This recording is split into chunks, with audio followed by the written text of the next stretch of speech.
Sometimes it takes a little bit of time. You have to kind of listen closely for it. It's like learning to tune strings on a guitar. It takes a little bit of practice, but not too long. I'll try again. Go up to an A3.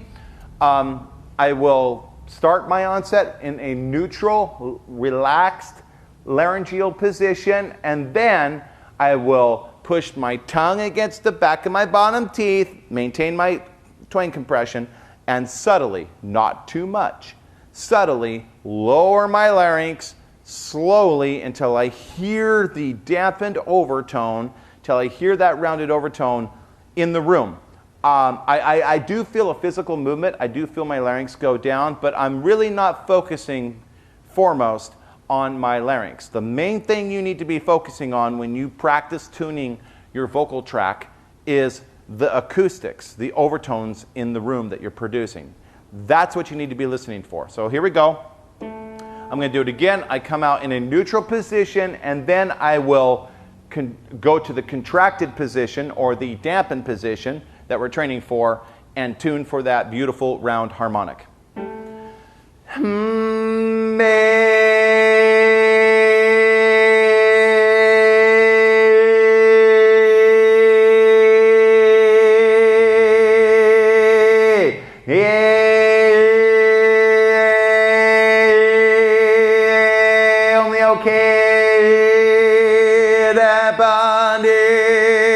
You hear that? Now, just want to make something clear. You see me working on this. You see me training and tuning my onsets. And what you see me doing is coming out with a neutral position. That's right. My onset starts with the position that I'm going to contract out of. I'm going to start with the position that I would not want to stay in. I'm doing that so that when I contract and I dampen my larynx, I have contrast.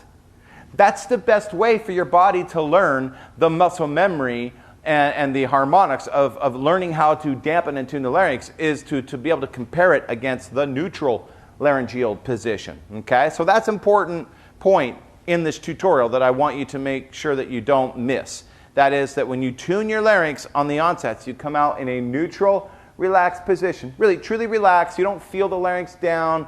You may not be pushing as much with the tongue against the teeth.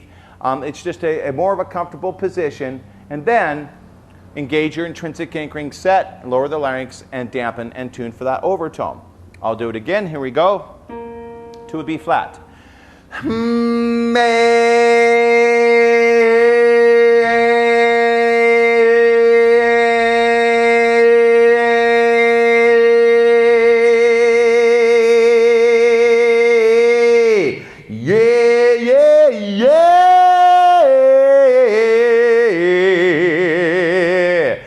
Every one of those notes in that vocal riff that I just shared with you has a dampened position, okay? Now, the next step is, after you've worked on dampening your larynx and tuning the overtones, tuning the acoustics to that dampened overtone, you will then begin to, guess what? That's right, you got it. We're going to then put it on the move. The onset package becomes a phonation package as we put it on the move. I'm going to maintain that dampened position as I siren. Okay? Watch how this works.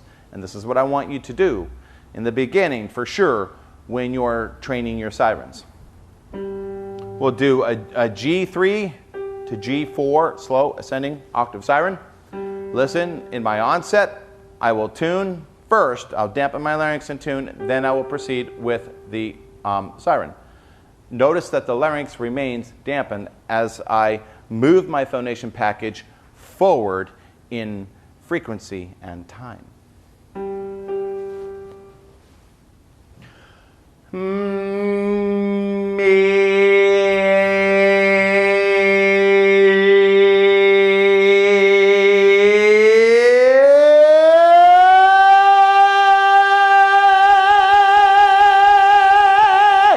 Okay, top down. Top down, coming out with a neutral position, then dampening.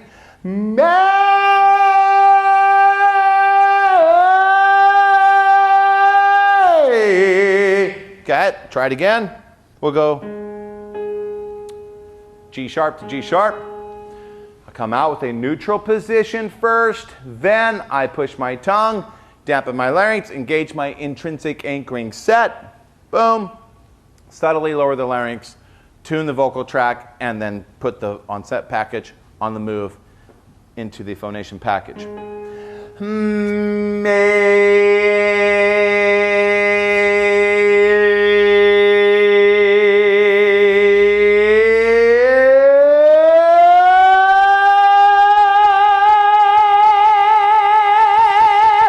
Okay, top down.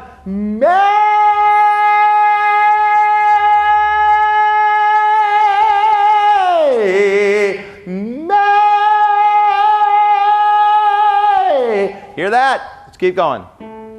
A3 to A4.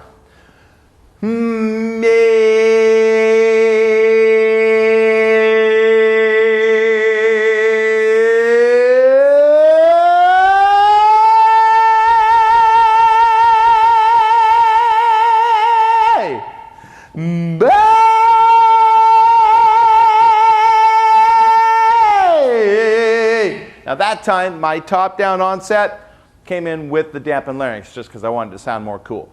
But if I were to come in with a neutral position, it would be this. It would be brighter, more teethy, maybe sounding a little bit more quacky. Again, not too quacky, not quacky because I'm quacking too much, but quacky because my larynx isn't dampened.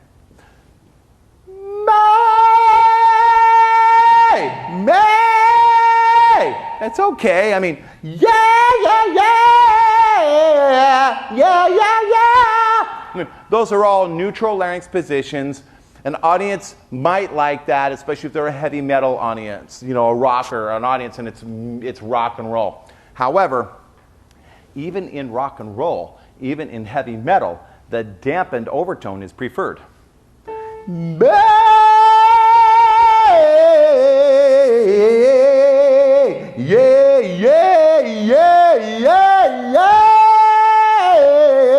Those are all dampened overtones. You'll notice that when you begin to get good at the dampening, tuning your larynx to that dampened overtone, you'll notice that one of the benefits is it tends to make the voice sound a little bit more bluesy. There's a bluesy nuance to it. Yeah.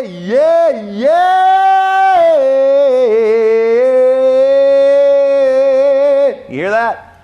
It wouldn't have the same bluesy effect if I wasn't dampening. Let's do a couple more.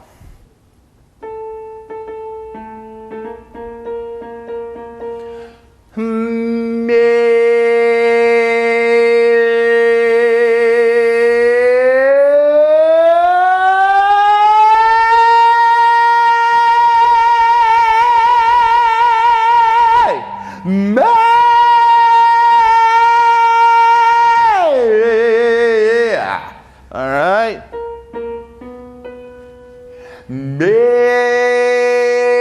Only okay. Neutral position. Larynx isn't dampened.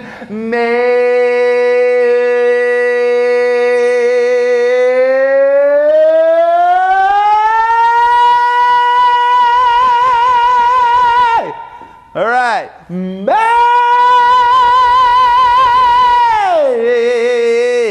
All right, one more. C4 to C5 to the 5th octave.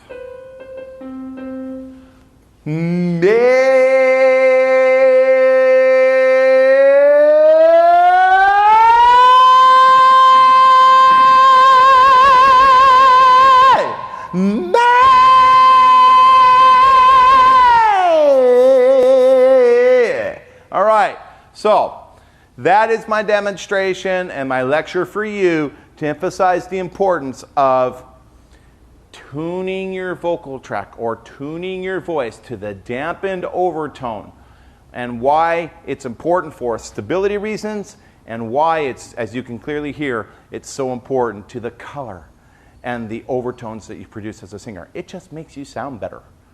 It makes you sound a lot better, so get real good at it. And you train it by working on your onsets.